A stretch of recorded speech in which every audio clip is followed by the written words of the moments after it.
The ground was frozen solid the morning Harlan Cade buried his wife. Not soft frozen, the kind that yields to a pick after the third or fourth strike. Solid frozen, iron frozen, the kind of cold that had been building since October, pressing down through the soil layer by layer until the earth itself gave up and turned to stone. 3 men from town came to help dig. They worked for 2 hours before they hit a depth worth calling a grave. Nobody complained. Nobody talked much at all. That was the custom in Carbon County, Wyoming, in the winter of 1884. You dug, you buried. You went home and fed the animals before the light failed. Harlan did not go home after. He stood at the mound of raw, dark earth long after the other men had gone, his hat in his hands, the wind cutting across the ridge and finding every gap in his coat with a precision that felt almost deliberate. The sky above him was the color of old pewter, flat and low and indifferent. He was 60 years old. He had spent 4 decades underground, reading rock and pressure and the hidden language of the earth, and he had never once felt as lost as he did standing above 6 feet of frozen Wyoming soil, looking at a pine board marker with his wife's name on it. Miriam Cade, 1826 to 1884. She had not died in a storm. That was the thing people in town never quite understood, the thing that made his grief different from the ordinary kind, the kind with a clear villain and a clear lesson. There had been no blizzard, no sudden catastrophe.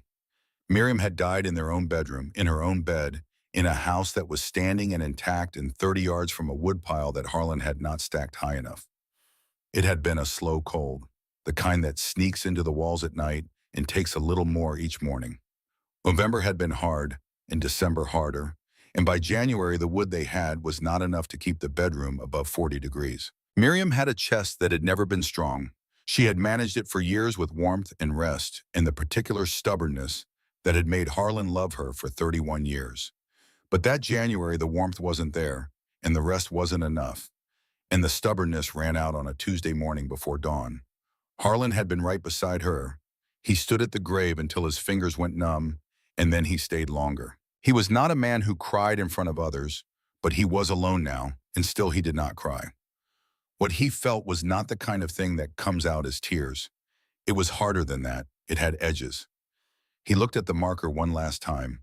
Then he said quietly to nobody, and to her, and to the indifferent pewter sky, "Never again."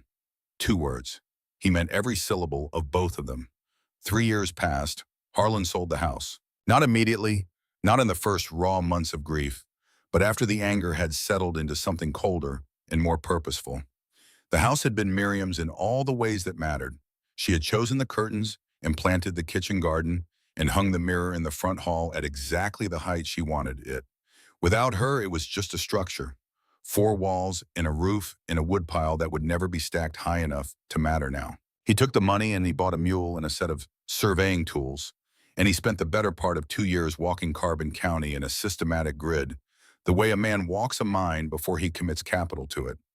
Methodical, patient, reading the land the way he had spent a lifetime reading rock. People in town thought he had gone strange with grief. Old Harlan Cade wandering the hills with his instruments and his mule, poking at outcroppings and scribbling in his notebook. They said it with a particular gentleness reserved for men who had lost something and hadn't found their way back yet. They meant well. They were wrong about what he was doing, but they meant well. What Harlan was doing was looking for a specific thing, not land to farm in the conventional sense, not timber or ore or water rights. He was looking for a place that the winter could not reach, a place where temperature was governed by geology rather than weather, where the sky, with all its treachery and its false promises, was simply irrelevant. He found it in the autumn of 1886. It sat in the lower face of a limestone ridge about 2 miles northeast of the town of Rawlins, a gash in the rock that the locals called the Gut. It was not a welcoming feature. The entrance was low and awkward, barely tall enough to stand in, its edges raw and irregular, stained dark by decades of water and weather. The hill above it was worthless, no timber worth harvesting, soil too thin for crops, too far from the main road to be convenient for anything. The town had decided the Gut was a hazard and a nuisance in roughly equal measure. Children were told to stay away from it, ranchers avoided it, Eleanor Briggs, who held the deed to that parcel along with 11 others she had accumulated through foreclosure and inheritance over 20 years of careful banking, had never set foot inside it. She had no reason to. It was a hole in a hill in a county full of more useful holes. Harlan went inside with a lantern and a thermometer and stayed for 4 hours. The air was cold near the entrance, but 20 yards in it changed. Not cold, cool, steady. He walked the full extent of the cave, which opened from the tight entrance into a series of wider chambers, the largest maybe 60 feet across and 12 feet high, the ceiling arching in a way that suggested structural stability to a man who had spent his career assessing exactly that. He found a seam of water seeping from the east wall, slow and clean, pooling in a natural basin in the rock before running off through a crack in the floor. He found two natural fissures in the ceiling, both trending roughly vertical, both viable as chimney vents with the right modification. He took temperature readings every 30 minutes. The variation across 4 hours was less than 2 degrees. He sat in the large chamber in the lamplight and looked at the rock walls and the clean, steady seep of water in the arch of the ceiling, and he did the arithmetic he had been doing in his head for 2 years. Constant temperature, natural water source, structural integrity that would outlast any building he could construct above ground, ventilation with modest improvement, enough space for a living structure, a garden under artificial light, a small amount of livestock, a world the winter could not enter. He was back at the cave entrance before dark, his notebook full and his mind already working the engineering problems. He did not allow himself to feel anything about it yet. Harlan Cade had learned, in 40 years of underground work and 3 years of grief, that hope was a tool like any other. You kept it sharp, you used it precisely, and you did not let it run away from you before the structure was sound. He made 2 more visits over the following week. On the second visit, he took detailed measurements and began drafting the plans for the ventilation modification. On the third, he brought a lamp of specific design and tested the draw of the ceiling fissures against a candle flame. Both drew well. One, with widening, would serve as a primary flue. Then he went to see Eleanor Briggs. Eleanor Briggs ran the Carbon County Savings and Loan from an office on the ground floor of the building she owned on Front Street, a building she had inherited from her father and improved methodically over 2 decades until it was the most substantial structure in Rawlins outside of the county courthouse. She was 61 years old, tall, precise in her dress and her speech, and possessed of the particular authority that accumulates in a person who has been the most financially powerful figure in a small community for long enough that people stop being surprised by it. She had come to that position the old-fashioned way, which is to say, through a combination of genuine intelligence, relentless attention to detail, and a willingness to make decisions that other people found uncomfortable. She was not cruel, she was not dishonest, but she had a banker's eye for weakness, and she had spent enough time watching men overestimate their own capacity and underestimate the land to have developed a comprehensive skepticism about human confidence in general. She did not include herself in that category. This was perhaps her most significant blind spot. When Harlan Cade sat down across from her desk on a Wednesday afternoon in October of 1886 and offered to purchase the parcel containing the gut for $40, she studied him for a moment over her reading glasses. $40 was below her asking price, which was already below what she considered fair market value for a piece of land she privately believed would never sell. Harlan Cade was a retired mine engineer of some local reputation, recently widowed, recently odd. He had the look of a man with a plan. In her experience, men with plans for worthless land were either deluded or hiding something. She had long since learned that the prudent response to either was to take their money and let them discover the truth of the situation at their own expense. She sold him the parcel for $38, which was the number she arrived at after deciding that appearing to negotiate gave her a professional advantage. Harlan paid in cash and signed the deed without reading it twice, which told her either that he was careless or that he had already read it somewhere else, and she filed the transaction away in the part of her mind reserved for outcomes that would eventually prove her right about something. She did not ask him what he intended to do with the land. She told herself this was because it wasn't her business. The truth, had she examined it more closely, was that she didn't want to know because knowing might require her to form an opinion, and forming an opinion might require her to engage, and engaging with Harlan Cade's evident peculiarity felt like an investment of attention that would yield no useful return. This was her second significant blind spot, and she would not discover it until considerably later. Harlan started work in November of 1886. He began with the chimney because everything else depended on it.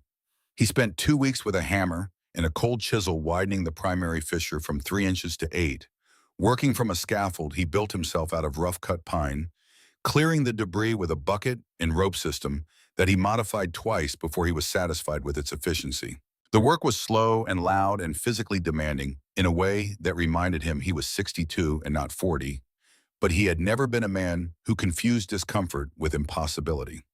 When the flue was wide enough, he fitted it with a sheet iron collar he had ordered from a supplier in Cheyenne and sealed the seams with a clay mixture that he knew from mine construction would harden to near ceramic density over time. He ran a length of stovepipe down from the collar to where he intended to position the stove. He lit a test fire of green wood in a bucket on the cave floor, and he watched the smoke rise and find the flue and disappear through the rock above him without hesitation. And for the first time since the project began, he allowed himself a small, quiet satisfaction. The chimney was the hardest part. Everything else was carpentry and soil science and the kind of practical problem-solving that Harlan had been doing since he was 20 years old. He built the interior structure over the following months, working through the tail end of winter with an efficiency that drew no attention because nobody was paying close enough attention to notice. The living quarters went in first, a single room of pine and cedar tucked against the driest section of the cave's back wall, with a small iron stove, a bed frame, 2 shelves, and a door that sealed against the cold. It was not large. It was not meant to be. It was meant to be warm and functional and permanent. Then came the garden beds. He constructed them from rough-hewn planks, 12 inches deep, lined with creek pebbles for drainage, filled with rich black soil that he hauled in burlap sacks from the creek bed 2 miles away. 4 trips a day, more on the days when the weather above ground was bad and he had nothing else to press him. The soil was heavy and the path was steep, and by the end of each hauling day, his shoulders ached in a way that lingered into the next morning. He did not stop. He planted what he understood would grow in low light: thick-rooted carrots, hardy kale, several varieties of lettuce, rows of potatoes that did not need what the sun provides and flourished instead in the deep, loose, carefully maintained soil. Above each bed, he hung oil lanterns on iron brackets he had forged himself, angling each one after calculation to maximize coverage across the planting surface. He kept a notebook. Every variety he planted got a page: date of planting, soil composition, light angle, temperature at planting time, first germination date, growth rate observed. When the first planting of carrots failed because the light angle was wrong by 11 degrees, he did not consider this a failure. He considered it a data point. He adjusted the brackets. He replanted. The second crop grew. This was how Harlan Cade had worked underground for 40 years, not with the assumption that he would get it right the first time, but with the patience to get it right eventually and the precision to understand why each adjustment worked. By the spring of 1887, the cave had a functioning garden. By summer, it had a cow. Getting the cow into the cave was the hardest single day of the entire project. Her name was Bessie, which Harlan had not given her. She had come with the name from the farmer he bought her from, and he saw no reason to change it. She was a reasonable animal, even tempered by bovine standards, not given to panic under normal circumstances. The circumstances of being led up a rocky path and into a dark hole in a hillside were not normal. She refused at the entrance, not violently. She simply stopped, planted her feet in the way that cows do when they have decided that forward is not a direction they intend to travel, and looked at Harlan with the particular bovine expression that communicates, without possibility of misinterpretation, that no amount of human persistence is going to alter the fundamental arithmetic of the situation. Harlan tied her to a stake near the entrance and went inside to eat his lunch. He came back out and tried again. She refused again. He tried again the next morning. She refused again.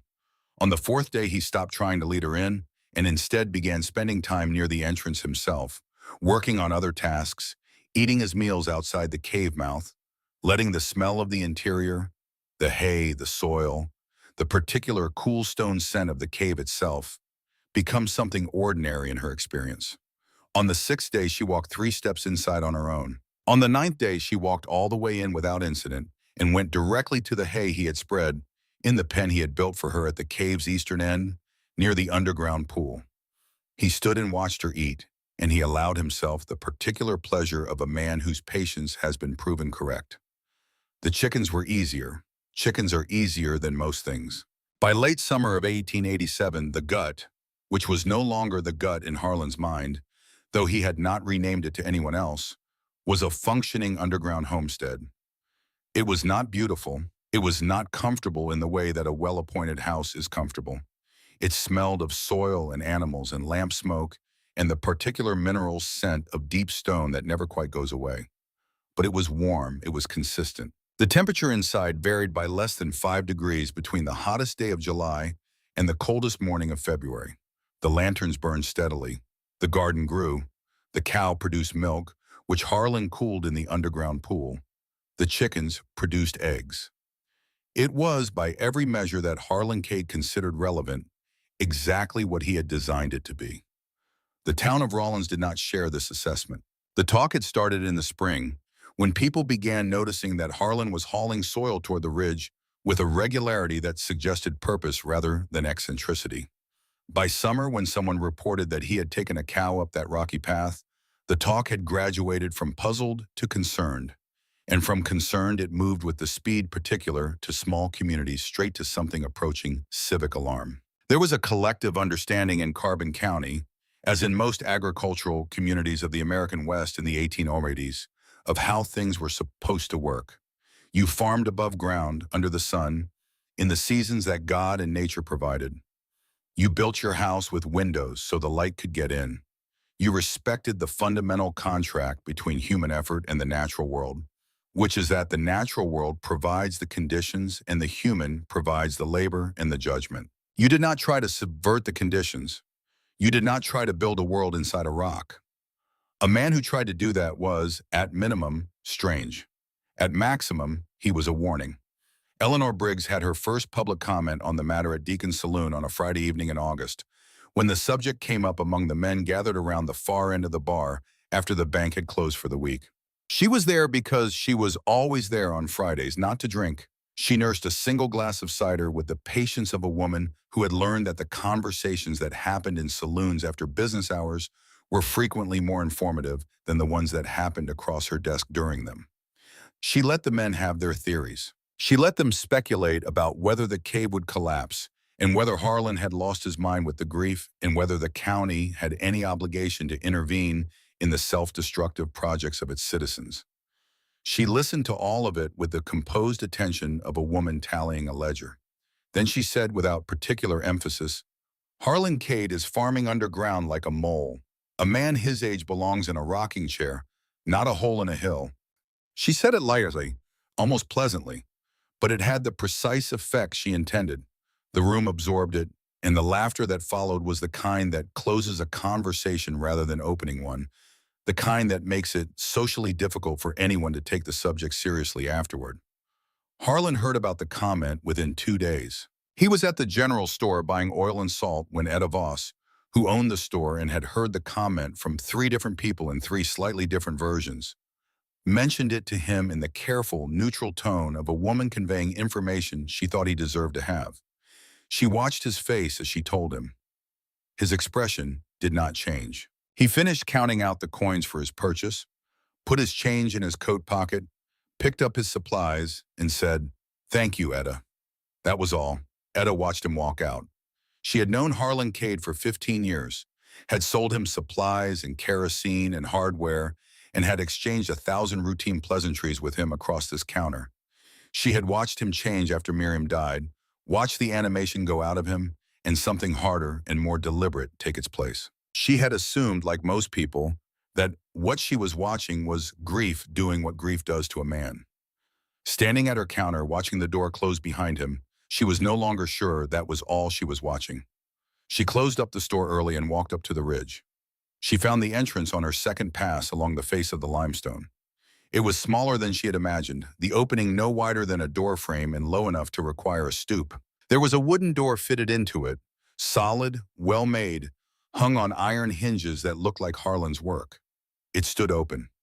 She stooped and went inside. The smell hit her first. Not unpleasant. Earth and hay and lamp smoke and something mineral underneath it all. Something ancient and stable and deeply underground. The temperature changed within 5 steps. The autumn chill outside became a steady coolness that felt more like a root cellar than a cave. Not cold, controlled. She stood and let her eyes adjust to the lamplight. What she saw stopped her. Not the beds themselves, though they were impressive enough.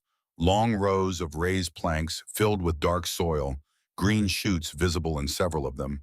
The whole arrangement lit by oil lanterns hung on angled iron brackets. Not the small cabin structure against the far wall, or the cow placidly chewing in her pen, or the soft sounds of chickens from somewhere deeper in. What stopped Etta Voss was the wall. The south wall of the main chamber, directly across from the entrance, had been covered in technical drawings, not rough sketches, not a farmer's notes. Engineering drawings done with instruments, in the precise fine-line style that she recognized from the plans her husband Roy had kept rolled in a leather tube in their bedroom, the plans from his surveying work, the plans he had been drawing the last time she had seen him alive before the cave-in at the Elk Mountain shaft nearly a decade past. The drawings showed the cave in cross-section from multiple angles. They showed the ventilation system with dimensions and materials notated in Harlan's small, exact handwriting. They showed the garden beds with light angles calculated, soil depths specified, drainage details worked out. They showed the water system, the livestock arrangements, the structural reinforcements. Every problem had been thought through. Every solution had been engineered. Etta walked slowly along the wall, reading the drawings. She was not an engineer, but she had lived with one long enough to understand what she was looking at. This was not the work of a grief-mad old man digging a hole in a hill. This was the work of a man who had spent years thinking through an extremely specific problem and had arrived at an extremely specific solution and had then executed that solution with professional precision. She stopped at the far end of the wall. In the lower right corner of the last drawing, small, written in a different hand, or perhaps the same hand in a different moment, were 2 words, for Miriam. Etta stood there a long time. The cow breathed. The lanterns hissed softly. The green shoots in the nearest bed moved slightly in some underground current of air too gentle to feel. Then she did something that surprised her. She walked to the far corner of the cave where the light was weakest and began to look. She was not certain what she was looking for. She was following a feeling or a memory or some combination of the two that she didn't have precise words for. Roy had surveyed this county for 6 years before the Elk Mountain shaft took him. He had been thorough, methodical, the kind of man who went into a place and left some mark of having been there, even when no mark was required. She found it in a crack in the east wall, halfway to the ceiling, pushed back into the rock as if placed there for safekeeping rather than lost. A hand tool, a small, narrow-bladed spade of the kind surveyors use for soil sampling, the handle worn smooth with use, the metal head dark with age. She pulled it out and turned it to the light. Scratched into the metal of the blade, still legible after all those years, R. Voss. Etta held the tool and stood very still. Roy had been here. Roy had surveyed this cave, had assessed it with his instruments, had made his marks and moved on, and had left this tool behind. Left it, not lost it, because Roy never lost tools. He had been in this cave and had seen what Harlan had seen, and then the Elk Mountain shaft had taken him before he could do anything with what he had seen. She looked at the drawings on the wall. She looked at the spade in her hands. She put the spade in her coat pocket. She walked back out into the autumn air, stopped at the entrance, and looked at the door Harlan had hung, at the quality of the work, at the care in every joint and fitting. The next morning she opened his account at the store and extended his credit without limit, without explanation, and without his asking. When he came in that week for oil and nails and seed stock, she said nothing about what she had found. She simply told him the credit was there. He looked at her. Something passed between them, some acknowledgement too precise for either of them to want to put into words. He said, "Thank you, Etta." The same 2 words, a different weight. The public confrontation came in October. Eleanor Briggs called a meeting of the county safety board, a body that existed primarily on paper and convened perhaps twice a year, under the stated premise of addressing an unsafe structure within the county limits. The meeting was held in the courthouse on a Thursday evening, and by the time it started, most of the town had found a reason to be present. Eleanor stood at the front of the room with the particular authority of a woman who had arranged the situation carefully and was now watching it unfold according to plan. She cited the cave's structural uncertainty. She cited the risk to the public from an unsupported excavation. She cited with the restraint of a banker who understands that the most effective arguments are the ones that sound reasonable, the question of whether the county had an obligation to protect its citizens from their own poor decisions. The room listened. The room, as rooms tend to do in the presence of the most powerful financial figure in the county, agreed with most of what it heard. Harlan sat in the second row and listened to all of it. When Eleanor finished, there was a moment of parliamentary procedure during which Harlan was invited to respond. He stood. He was not a tall man, not a physically imposing figure, but there was something in the way he stood, the stillness of a man who had spent 4 decades in confined spaces where panic killed you, that had the effect of making the room very quiet. He looked at Eleanor Briggs for a long moment.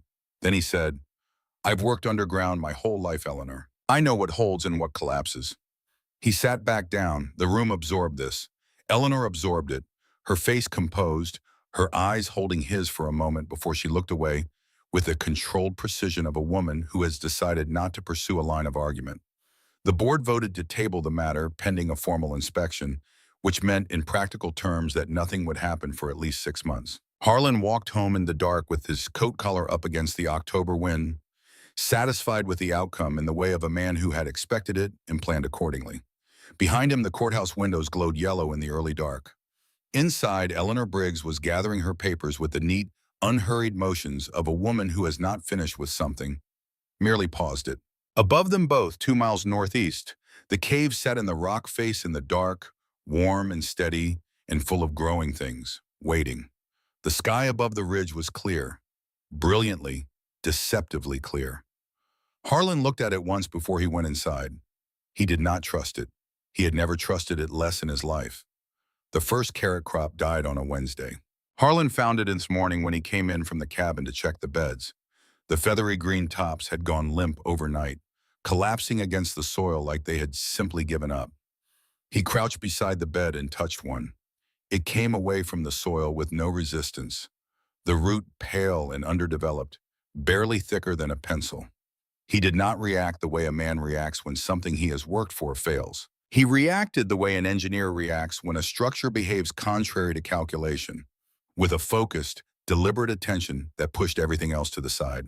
He pulled every plant from the bed. He examined the roots one by one. He checked the soil moisture, the drainage, the temperature at root level, everything within expected parameters. Then he sat back on his heels and looked at the lanterns above the bed, and he understood the problem before he had fully articulated it to himself. The angle was wrong. He had hung the lanterns based on his initial calculations, which had been derived from general principles of light distribution. What he had failed to account for was the specific geometry of this chamber, the way the ceiling curved slightly to the west, the way the east wall absorbed light rather than reflecting it, the net effect of which was that the lanterns were delivering approximately 70% of their intended coverage to the center of each bed and leaving the edges in a dimness that was just enough to prevent proper root development. 11 degrees. He calculated it that evening, working through the geometry at the small table in his cabin with the methodical patience of a man who had learned that most problems, examined closely enough, resolved to a number. He adjusted every bracket in the cave the following day. It took 8 hours. He reset the angles, repositioned 3 lanterns entirely, added a 4th to the problematic east side. He replanted the carrot bed with new seed stock from Etta's store. Then he waited. The second crop grew. Not quickly, not dramatically, but steadily in the consistent coolness of the cave, in the carefully managed light. The green tops appeared and strengthened and thickened in the way that things grow when the conditions are right and the person tending them is paying attention. Harlan watched them the way he had watched tunnel walls for 40 years. not anxiously but continuously, looking for the small signs that preceded larger events. A slight change in color, a variation in growth rate between one row and the next. The information was always there if you looked at the right things in the right way. He talked to the plants occasionally, not in the way people talk to plants when they want something from them, in the way a man talks to himself when there is nobody else present. Low, practical observations about what he was seeing and what he intended to do about it. The cave absorbed the sound and returned nothing, which suited him. There was something honest about a place that did not echo your words back at you in some altered form. He moved through the days with the steady rhythm of a man who has found his work and is not confused about it. Morning inspection of the beds, checking moisture and growth rates and the oil levels in each lantern. Midday spent on structural maintenance, the ongoing work of a structure that was never fully finished, always requiring small adjustments, small improvements. Afternoon for the animals, for the processing of whatever the garden was producing, for the thousand small tasks of a self-sufficient existence. Evening at the table with the notebook and the lamp turned low, reviewing the day's observations, planning the next. It was not a lonely life exactly. Loneliness requires an expectation of company that has gone unmet. Harlan had reorganized his expectations some time ago. What he had instead was solitude, which is a different thing. A condition chosen rather than imposed, inhabited rather than endured. Miriam had understood the difference. She had been the kind of woman who could sit in the same room with him for an entire evening and not require a word to be spoken and not find this strange. He had loved her for 31 years, and he still had not fully mapped the dimensions of what her absence had taken. He thought about this sometimes in the evenings, not with the raw, edge-hard grief of the first year, the grief with the splinters in it, with something quieter, a presence, the way the room holds warmth after the fire has been banked. The source no longer visible, but the effect still there, still real. He banked the stove and turned down the lamp and slept in the steady underground warmth and did not dream, or if he did not remember it. The chimney nearly killed him in November. He woke at 2 in the morning with a headache that was already severe and getting worse, his thinking sluggish in a way that he recognized with the part of his mind that was still working clearly as dangerous rather than ordinary. He had been underground long enough to know what bad air felt like before it became unconsciousness. He got up. This was the critical decision, the one that required the most from him. Getting his body upright and moving before the headache became the kind that sat you down permanently. He made it to the cabin door. He made it through the cave to the outer door. He got the crossbar up on the second try and pushed out into the November night, and he stood in the freezing air and breathed until the headache began to recede and his thinking clarified. The flue was blocked. Some combination of temperature differential and the particular moisture content of that week's air had caused a deposit to form in the iron collar where it met the rock, narrowing the draw enough that the smoke was backing up into the living space rather than exhausting through the rock above. He stood outside for 20 minutes, long enough for the cold to complete the work the fresh air had started. Then he went back in, lit a lantern, and examined the problem. He fixed it with a technique he had used in mine shafts, a clay mixture packed around the collar joint, smoothed with a wet rag left to harden. The clay was the same mixture he had used in the original installation, a formula he had developed over years of sealing gaps in underground structures where conventional mortar failed. He worked for 2 hours in the cold cave, his breath misting, the lantern throwing unsteady light across the rock walls. When it was done, he relit the stove carefully, watched the draw for 30 minutes, confirmed the smoke was moving cleanly up through the rock, and went back to bed. He did not record the incident in his notebook. Some things a man keeps to himself, not from pride exactly, but from the understanding that there are events that exist between you and the work. Private negotiations that belong to nobody else. What he did record was the technical modification, the formula adjustment, the new inspection schedule he set for himself, weekly checks on the collar joint through winter, with particular attention during temperature transitions. He also noted the redesign of the collar's outer lip, which he widened by 1/4 inch on the upwind side to reduce the conditions that caused deposit formation in the first place. This was the principle he had carried out of 40 years underground. The near miss is more valuable than the clean run. The clean run tells you nothing. The near miss tells you exactly where to look. The stove burned cleanly all winter. December brought the kind of weather that justified everything. Not a catastrophic storm. Not yet. December brought instead the slow, grinding cold of a Wyoming winter doing what Wyoming winters do, pressing down on the landscape with a patient, impersonal weight that tested structures and plans and the confidence of men who had underestimated it. The temperature above ground dropped to 15 below on 3 consecutive nights in the middle of the month and did not rise above zero for a week. Inside the cave, the temperature did not change. Harlan sat in his cabin in the evenings and listened to the wind work at the hillside above him, a distant moan that reached him as more vibration than sound. He drank coffee, he read, he reviewed his notebook entries and made plans for the spring planting. The stove burned low and steady, using less wood than any above-ground structure would have needed to maintain half this warmth. He thought about Miriam on those evenings, not with the raw, edge-hard grief of the first year, with something quieter than that, a presence.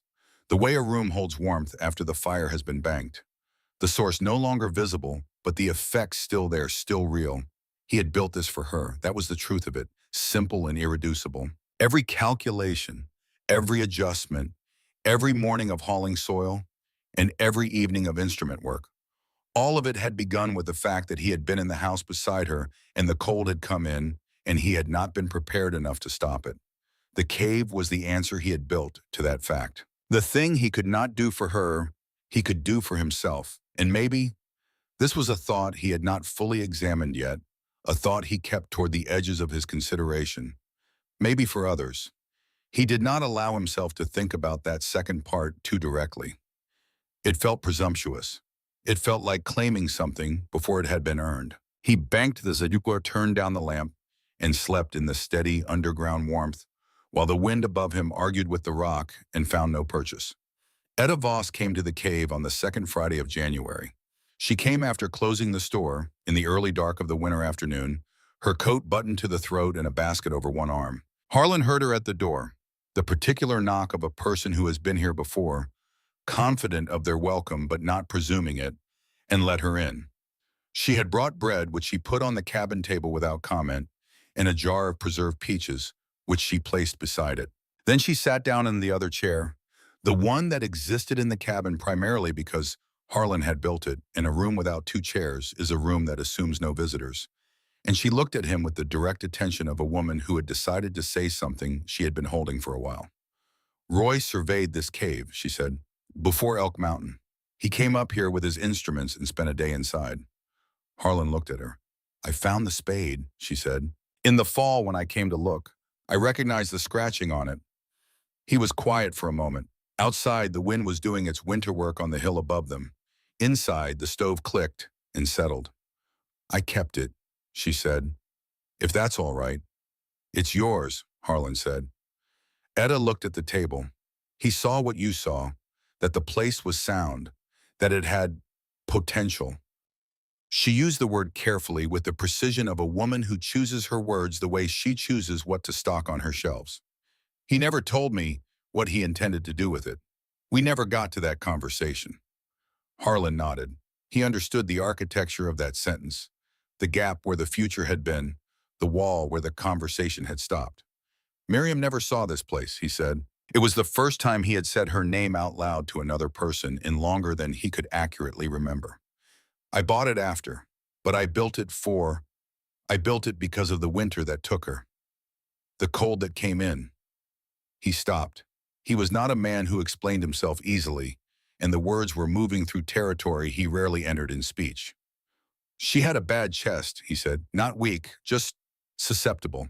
In a warm house, she was fine for 30 years. That last winter, the wood ranch before February, and I couldn't get more in time. I was right there. He looked at the stove.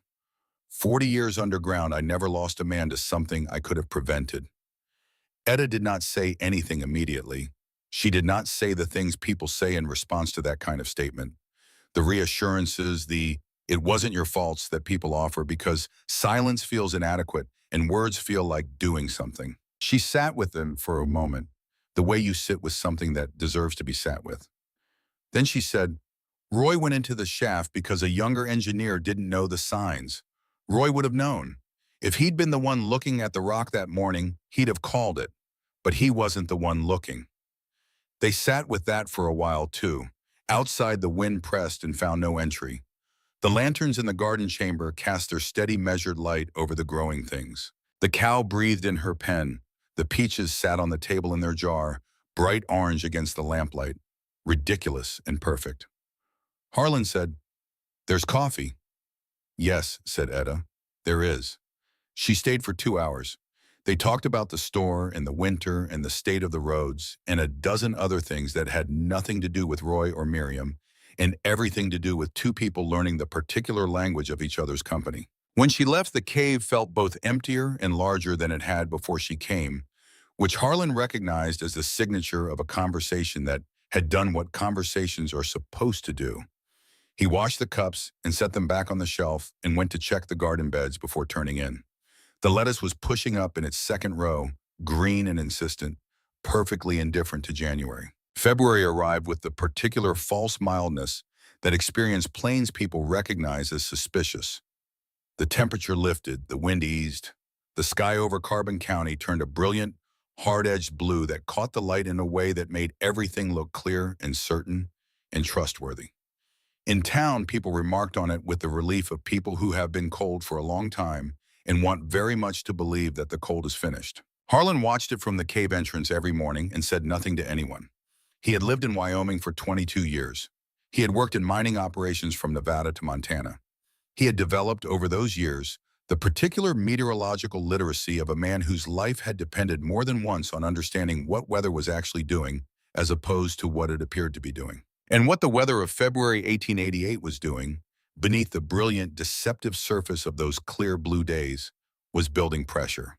He felt it in his joints first, an old ache in the knuckles of his right hand, the hand he had broken twice underground, and which had become, over the years, a more reliable barometer than anything he could buy in a store.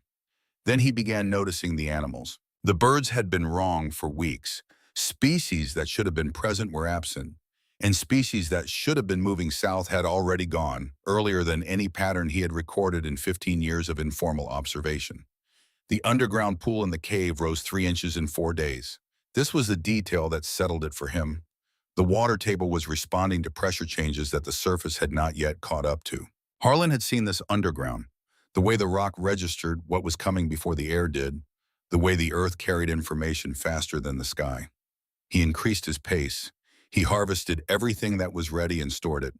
Carrots packed in sand in deep wooden crates, potatoes in straw-lined boxes stacked against the cabin wall, kale cut and preserved in salt. He spent 2 full days splitting and stacking wood inside the cave, moving every piece of the outside supply to the interior until the stack along the south wall was 6 feet deep and 4 feet high.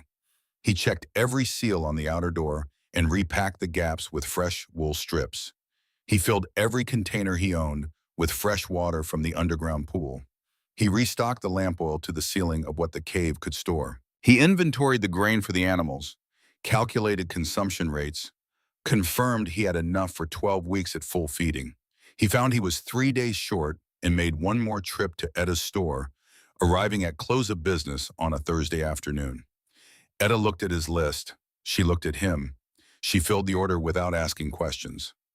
While she packed the grain into sacks, she said, "How long?" "Don't know," Harlan said. "Long." Etta tied off the last sack. She was quiet for a moment, the way she was quiet when she was deciding something rather than just thinking. "I'll tell Mrs. Pruitt to lay in extra." Quietly. "Do that," Harlan said. He paid for the grain and loaded it on the mule and started back up the ridge in the late afternoon light. The sky above him was still blue, still brilliant, still lying through every visible inch of itself. He did not look at it again. That evening, he did one more thing he had been planning since the pool rose. He went to the supply wall and counted every item with the methodical accuracy he brought to every inventory. Then he calculated not just what he needed for himself and the animals, but what a surplus would look like. How much beyond his own requirements the cave could store if he pushed the limits of the available space. He rearranged crates and repositioned sacks and used every corner and shelf and floor section that was not already committed to something necessary.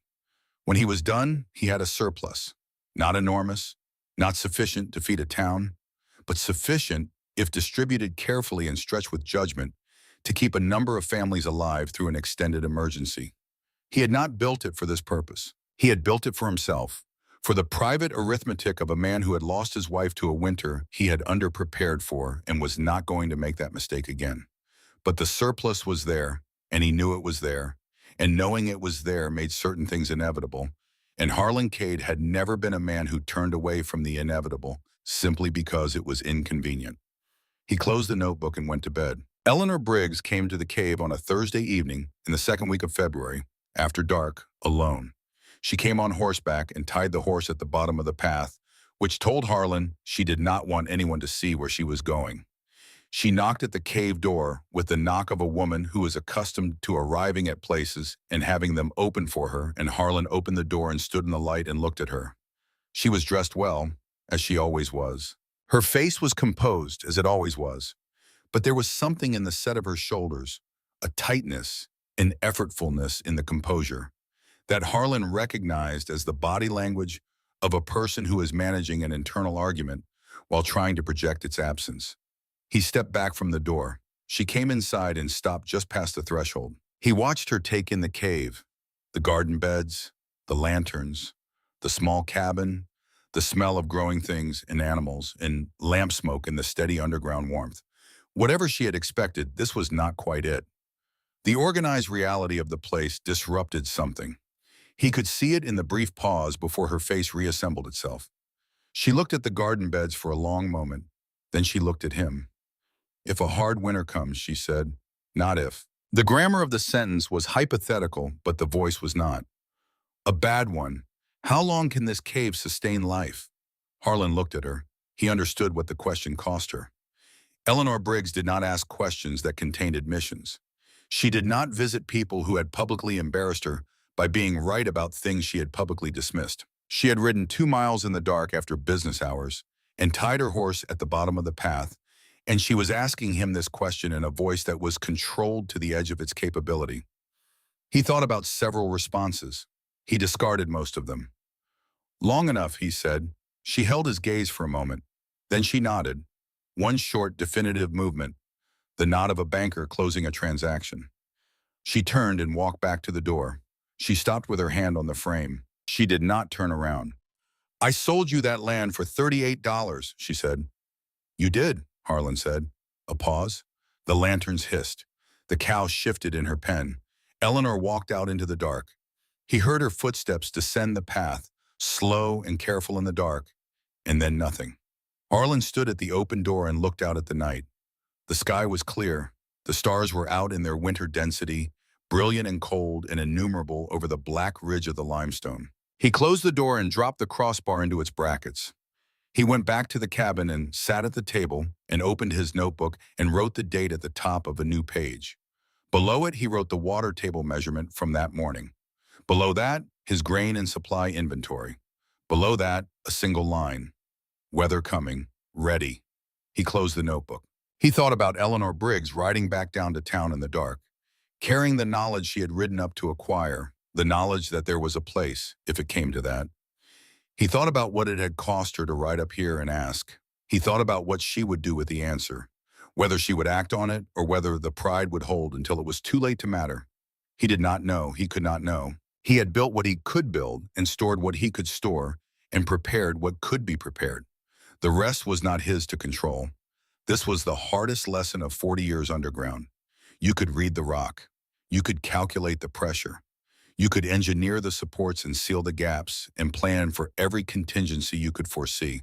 And then there was the part that was simply the earth doing what the earth did, and your job in that moment was to have built well enough that it didn't matter. He had built well enough. He believed that. He turned down the lamp and went to bed in the steady, unassailable warmth of his underground world, and slept without difficulty, while above him the false spring continued its performance for an audience that very much wanted to believe it. 2 weeks later, on a Saturday night, the performance ended. Eleanor Briggs was standing on the porch of the Rawlins Cattlemen's Association Hall, looking out over a town that glittered with lantern light and the particular festive energy of a community that has decided collectively to celebrate the mildness of the season. The gathering had been her idea, a convergence of the county's ranchers and merchants and landowners, a deliberate assertion of confidence in the coming winter, a social event that carried the subtext, for those who understood such subtexts, that Eleanor Briggs had assessed the season and found it manageable. She stood on the porch and looked at the sky. The stars were gone, not obscured by cloud in the ordinary way, where you can see the cloud moving, can watch the sky change. Gone. The darkness above the town was absolute and featureless and very low, a ceiling that had descended while the gathering was going on inside, a darkness that pressed down with a density that was not optical, but felt in the bones and the skin as pressure. The wind had stopped an hour ago. Eleanor had noticed it without noting it. The way you notice a sound has ceased, but don't immediately register the significance of the silence. Now she registered it. The silence was not calm. It was anticipatory. The silence of a room before the door opens. She stood on the porch and looked at the absolute dark sky and felt the cold that had arrived with the silence. Not the cold of a February night, but a deeper cold. A cold with mass and intention. A cold that moved against the skin and through the coat and into the body with the purposeful penetration of something that had been traveling a long way toward a specific destination. Inside the hall, someone laughed at something. Someone else started a piano. The sounds reached her from what felt like a great distance, muffled by something she couldn't yet name. Eleanor Briggs had lived in Wyoming for 40 years. She had watched 37 winters come and go from this county. She was not, despite what some people thought, ignorant of the land or dismissive of what it could do.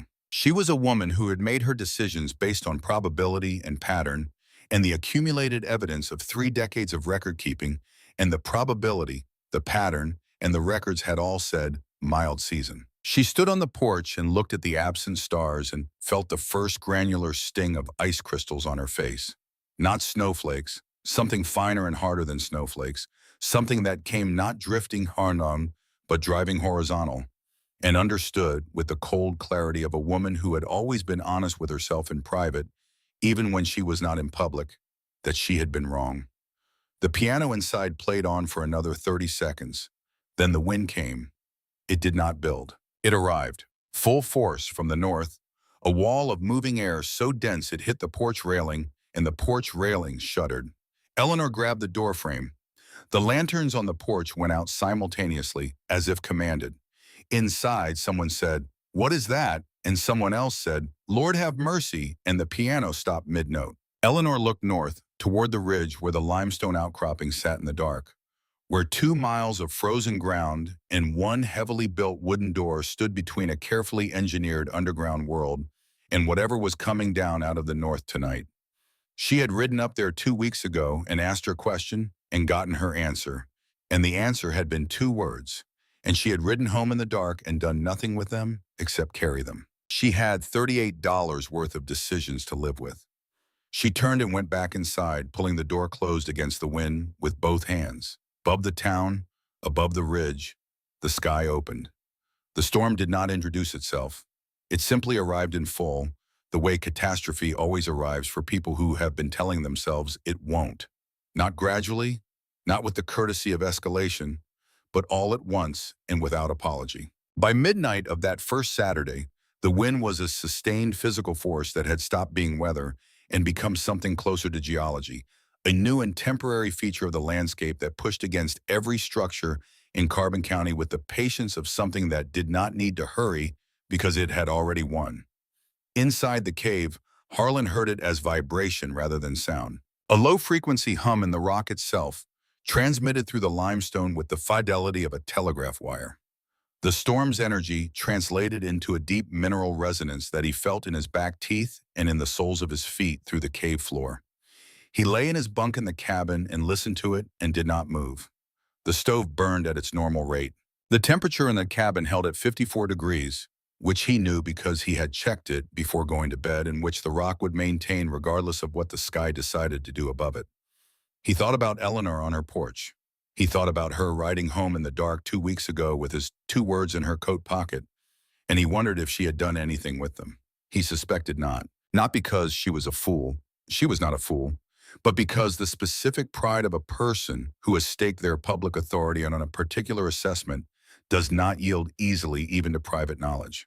The gap between what Eleanor Briggs knew alone on that porch and what she could act on without dismantling something essential about how she existed in this community was a gap that 2 weeks had not been enough to close. He hoped he was wrong. He fell asleep to the vibration of the storm in the rock, the stove ticking, Bessie breathing in her pen, the lanterns in the garden chamber burning at their steady, measured rate over the growing things that knew nothing of what was happening above them and would have been indifferent to it if they had. The first 3 days were the town's ordinary emergency, fires built high, neighbors checking on neighbors, the communal resilience of people who have lived through hard winters before and know the vocabulary of survival. Stack the furniture near the stove, hang blankets over the windows, ration the wood, wait it out. There was even a quality of social warmth in those first days, the particular closeness that difficulty produces when it is still the manageable kind. People told stories, children were kept inside and occupied. The men made assessments and found them acceptable. Eleanor Briggs kept the bank open through day 2, which was a statement of confidence as much as a business decision. She stood behind her desk in her coat because the building was cold, and she received 3 depositors and made 2 loan decisions and conducted herself with the precise normality of a woman demonstrating that the situation was normal. On day 3, she closed the bank and went home and did not come out again. The storm did not behave as storms had before. This was the thing that broke the ordinary emergency into something else. Not the intensity of any single day, but the refusal to stop. Day 4 came, and the wind was the same. Day 5, day 6, the sky maintained its absolute gray ceiling without variation or relief, dispensing snow with the impersonal consistency of a machine that had been set to a task and would complete it regardless of what was required. Fences disappeared under the drifts on day 4. By day 6, the drifts had reached the lower windowsills of the single-story buildings on Front Street. The snow had a particular density to it, compacted by the constant wind into something closer to packed ice than ordinary accumulation, and it built against the walls and doors of every structure in Rawlins with a weight and persistence that began, slowly, to change the mathematics of the situation. Wood that should have lasted a month lasted a week. The burning rate required to maintain survivable interior temperatures was simply higher than any normal winter planning had accounted for because normal winter planning did not include sustained winds that stripped heat from every wall and window and door frame simultaneously, without pause, without the overnight moderation that even hard winters usually provided. By day 8, Harlan estimated from what he could observe through the cave entrance on his brief daily assessment of exterior conditions. The town below was in genuine trouble. He made his exterior assessments quickly. Open the door, read the wind direction and snow density, take the temperature, close the door. He never stayed outside more than 3 minutes. The cold on those days was a serious thing, the kind that had intent behind it, and Harlan had not built what he had built in order to be careless with it. The cave was unchanged. The temperature held. The garden grew at its normal rate, indifferent to the emergency above. The animals were comfortable. The lamp oil supply was sufficient for another 6 weeks at current consumption. The food stores were intact. He was fine. The knowledge that he was fine while the town below was not sat in the cave with him like a third presence, substantial and requiring attention. He looked at the surplus he had built along the back wall. He thought about the calculation he had done 2 weeks ago, the one about how far it could stretch if distributed carefully. He thought about the Pruitts, who had 3 children, and old Garrett, who lived alone at the north end of town, and the Millers, whose place was low in the valley where the drifts would be deepest. He thought about what it meant to have prepared for something and then to sit with the preparation unused while the thing you prepared for destroyed everything around you. He began packing sacks. Etta Voss arrived on day 8. He heard her before he saw her, the particular pattern of her knock, which he had come to recognize. 3 beats with a pause before the third. He had the door open before she finished. She came inside in a rush of cold air and stood in the cave's warmth and pulled back her hood and looked at him. Her face was windburned and serious. She had made it up the path in conditions that Harlan knew were dangerous for a woman of 55 traveling alone, which told him everything about the urgency of what she was carrying before she said a word. She said, "The Pruitts are out of wood, completely. 3 children. Harlan went to the supply wall without a word and began pulling supplies. Potatoes from the straw-lined crates, carrots, 2 dozen eggs wrapped individually in cloth, a sealed jar of rendered fat, a gallon of milk in a stoppered container. He worked with the efficiency of a man who had already, in the abstract, made this decision, who had built the surplus precisely because the decision had already been made, was already embedded in the construction of this place, and required only the practical execution. He packed everything into 2 burlap sacks and tied them tight. Then he looked at Etta. "Can you make it back down?" "I came up," she said. "The Pruitts are where?" "South End. Second house past the livery." Harlan looked at the door. He thought about the wind he had measured that morning. He thought about the drift pattern on the south slope, which he had been tracking since day 2 because it was the pattern that controlled how passable the lower path remained. "Follow the rock face going down," he said. "Stay on the west side of the path. The drift is lower there. The rock breaks the wind. Don't stop moving." Etta took the sacks without discussion. She was not a woman who required things to be said more than once. She stopped at the door. "There are others," she said. "The Millers, old Garrett, Mrs. Deacon." "I know," Harlan said. She looked at him steadily.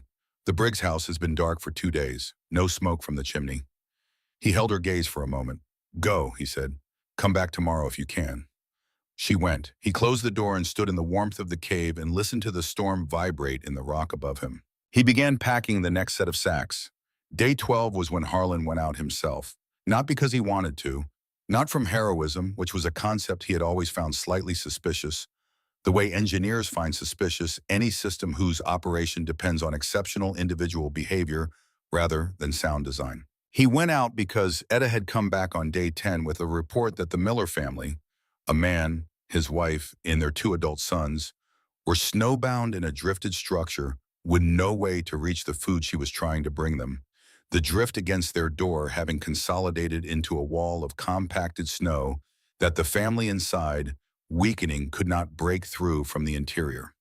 A blocked door was a structural problem. Structural problems were Harlan's professional category. He dressed in every layer he owned, and he took a long-handled iron bar from the tool rack, and he opened the cave door and went out into the storm. The cold was extraordinary, not the ambient cold of a winter day, but a moving cold, a cold with velocity and mass, the wind driving it into every surface and gap and joint with the efficiency of something that had been doing this work for 12 days without tiring. Harlan took the first impact of it and planted his feet and waited for his body to adjust to the new conditions, the way a man adjusts when he steps from a lighted tunnel into darkness, not fighting the change but allowing the calibration. Then he moved. He had a rope. He had fixed one end to a heavy iron stake driven into the rock beside the cave door before the storm began, a precaution he had taken on day 1 with the same logic he applied to all precautions, which is that the time to install a safety measure is before you need it. He played the rope out as he descended the path, keeping the line taut, maintaining his orientation through the whiteout by the angle of the rope behind him and the texture of the rock face beside him, which he kept his left hand on as a continuous reference. He moved in segments. 10 steps. Stop. Read the wind, assess the visibility, confirm direction. 10 more steps. The snow was hip-deep in the open sections, and the wind drove it against him with a force that required continuous physical resistance, a constant leaning into the pressure that used the muscles of his legs and core with the steady demanding expenditure of hard labor. He thought about the mines, about working in conditions where every movement required deliberate management of limited resources, air, light, structural integrity, about the fundamental principle that had kept him alive underground for 4 decades. You do not panic, you do not rush, you move with precision, and you stop when stopping is correct, and you trust the work you did before you entered. He trusted it now. He found the Miller house by the roof line, the peak just visible above the drift like the ridge line of a buried mountain. The door was on the south side, which was the windward side, which explained the consolidation. The drift against it was 6 feet deep and packed to the density of old river ice.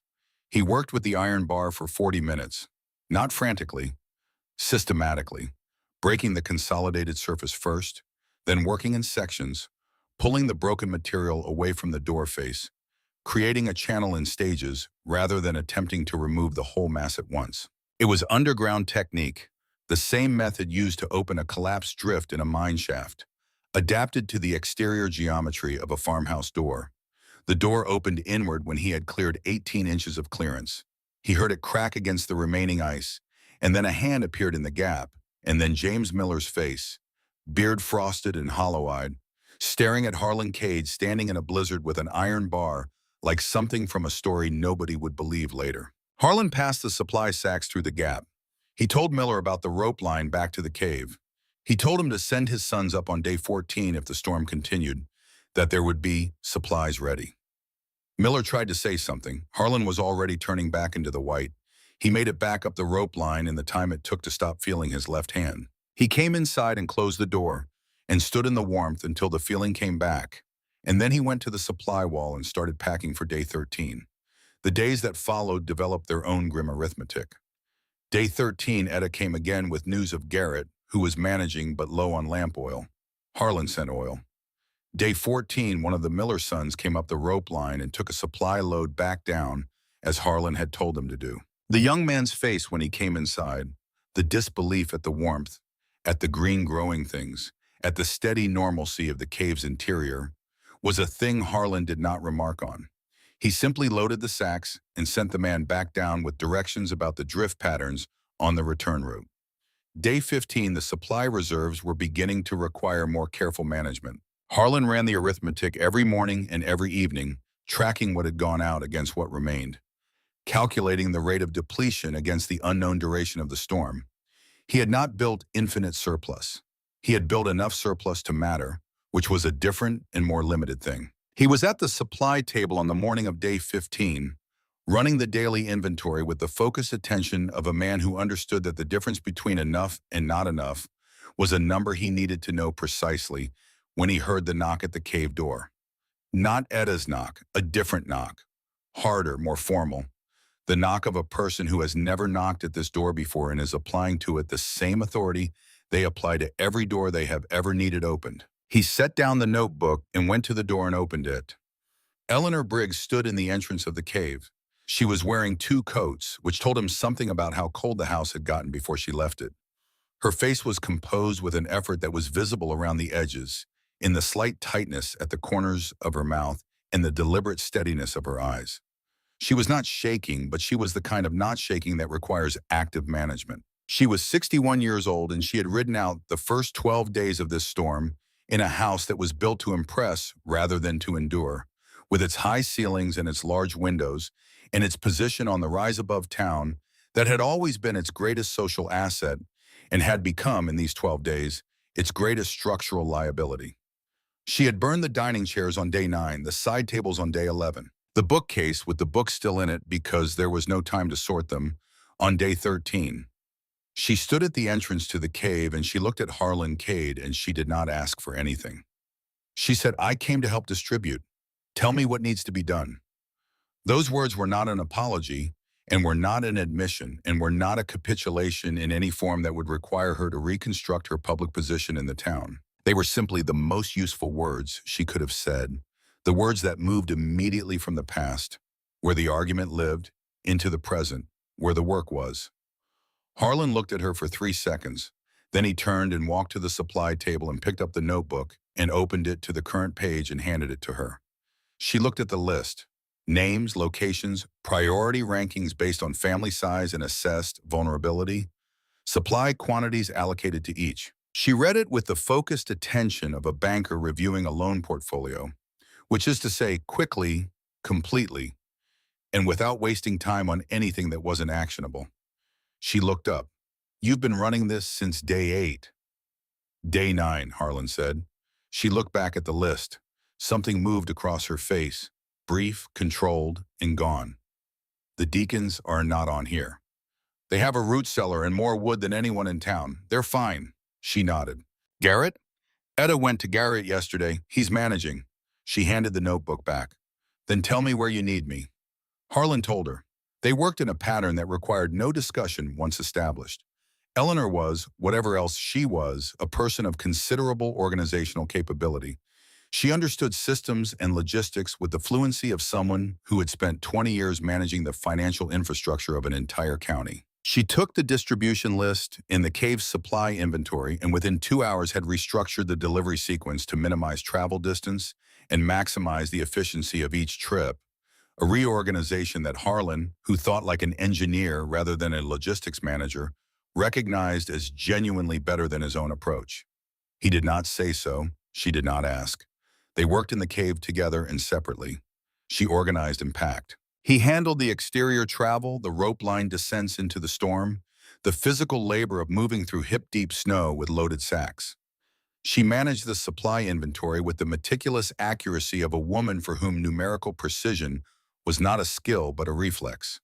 She did not comment on the cave. She did not remark on the garden beds or the lanterns or the cow or the chickens or any of the features of this underground world that she had publicly described 6 months ago as the project of a man who belonged in a rocking chair. The cave did not require her commentary. It required her to be in it, which was commentary enough. The first night Eleanor stayed in the cave, she sat at Harlan's table while he made coffee and looked around at the interior with the systematic attention of a woman conducting an assessment. He watched her catalog it, the stove, the shelves, the construction of the cabin walls, the way the ceiling arched above the main chamber, the quality of the lantern arrangements over the garden beds. She said nothing. But he had been watching people think for 64 years, and he knew what it looked like when a person was revising a number significantly downward. He set the coffee in front of her and sat across the table, and they drank in the silence that had by now become, between them, something approaching a shared language. On the second day of their working together, she was packing a supply sack at the table when she stopped and looked at the wall of drawings. She stood there for a long time. Harlan was checking the lamp oil levels at the far end of the chamber and did not approach or interrupt. She read the drawings the way Etta had read them, slowly, following the lines of the engineering with the attention of a person who is revising an estimate. He watched her stop at the lower right corner of the last sheet at the place where the notation was. She did not say anything about what she saw there. But when she returned to the packing table, her movements had a quality they had not had before. A slightly reduced efficiency, a fraction more care in the handling of each item, as if the things she was packing had acquired weight that was not physical. Harlan filed this away and said nothing. The storm held through day 16, through day 17. The supply arithmetic was becoming sharper, the margins thinner, the calculations requiring more precision and less comfort. Harlan ran the numbers every morning with the same methodical focus he had brought to every other engineering problem in his life. In every morning, the numbers told him the same thing. They were still sufficient, but the margin for error was shrinking. Eleanor understood this without being told. She had been reading financial ledgers for 40 years, and she recognized the signature of a declining reserve, the particular quality of arithmetic that tells you the situation is still manageable, but will not remain so indefinitely. She adjusted her distribution recommendations accordingly, stretching each allocation further, finding efficiencies that Harlan's engineer's eye had not caught. They made a functional partnership, the two of them, built entirely from necessity and mutual competence, and the unspoken acknowledgement that the history between them was irrelevant to the work in front of them. It was not warmth exactly. It was something more durable than warmth, the specific trust that develops between two people when each has seen the other perform under conditions that do not allow pretense. On day 18, Etta came with news that the storm was changing. The character of the wind had shifted slightly, the duration of the gusts becoming less uniform, the snow density beginning to vary in a way that suggested the system was exhausting itself. Harlan went to the cave entrance and stood there for 10 minutes, reading the air the way he read rock, not looking for what was visible, but for what the visible surface suggested about the invisible structure behind it. He came back inside and said, "Tomorrow or the day after?" Etta looked at him. "You're sure?" "No," Harlan said, "but the water table dropped 2 inches this morning." She nodded. That was enough for her. The storm broke on the morning of the 19th day. Not gradually. The wind simply stopped between 1 hour and the next, as if a mechanism had been switched off. The silence that replaced it was so complete and so sudden that Harlan, who had been sleeping, woke immediately and lay still for a moment, registering the absence of the vibration in the rock, that had been his constant companion for 19 days. Then he got up and went to the outer door and opened it. The world outside was white and absolute and perfectly still in the early morning light. The sky had cleared to a blue so deep it looked solid, the kind of blue that only appears after extended violence, when the atmosphere has been wrung clean of everything. The ridge above him carried 2 feet of new snow that sparkled in the low winter sun with a brilliance that was almost painful after 19 days of gray. He stood in the cave entrance and breathed the post-storm air, cold, clean, carrying the scent of snow and pine and the particular mineral freshness of a landscape that has been remade, and looked at the valley below. The town was half buried. The familiar geometry of Rawlins, the grid of streets, the roof lines, the familiar shapes of buildings he had known for 20 years, had been replaced by a landscape of white curves and angles, some structures identifiable, others reduced to suggestions under the accumulated weight of 19 days of snowfall. The drifts ran in long sculptural ridges that the wind had built and left as monuments to its own passage. It was, in its way, a beautiful thing to look at. Eleanor Briggs came to stand beside him in the cave entrance, her coat buttoned, her coffee in her hand. She had slept in the cave for 4 nights, not from any comfort with the arrangement, but because the practical mathematics of the situation had made returning to her house each evening a waste of energy that neither of them could afford. She had slept on the cot Harlan had set against the cabin wall, and she had not complained, and she had been ready to work each morning before he was. They stood together and looked at the valley. The silence after 19 days of wind was not ordinary silence. It had mass and texture. It pressed against the ears with the unfamiliar weight of its own completeness. Below them, the town was beginning to register it too. A door opened somewhere on Front Street, a small, dark rectangle in the white wall of a buried building. A figure emerged, stood for a moment, and looked up at the sky with the posture of a person confirming something they had been afraid to believe. After a long time, Eleanor said, "You bought that land for next to nothing." Her voice was even, conversational, as if they were discussing a transaction rather than 19 days of cold arithmetic. "You sold it," Harlan said. A pause. The snow sparkled. Somewhere below them, the first sounds of a town beginning to dig itself out. The faint scrape of a shovel, the distant bark of a dog discovering that the world still existed. "I did," Eleanor said. Another pause. Longer. "I knew it the day you came to my office," she said, "that you had already been there, that you already knew what you were buying." She said it without accusation. It was the statement of a banker acknowledging a completed transaction with accurate retrospective assessment. "I told myself it didn't matter, that whatever you thought you saw in that hole, you were wrong." Harlan drank his coffee. "I was not evaluating the land," she said. "I was evaluating you. I decided you were a grief-mad old man with a romantic attachment to underground spaces." A brief pause. That was an error in methodology. It was the closest Eleanor Briggs would ever come to an apology. Harlan understood. It was offered with complete honesty and no performative self-flagellation, which made it more valuable than most apologies he had received in his life. "I made errors too," he said. "First carrot crop died because I had the light angles wrong." Eleanor looked at him, recalculated, replanted. Second crop grew.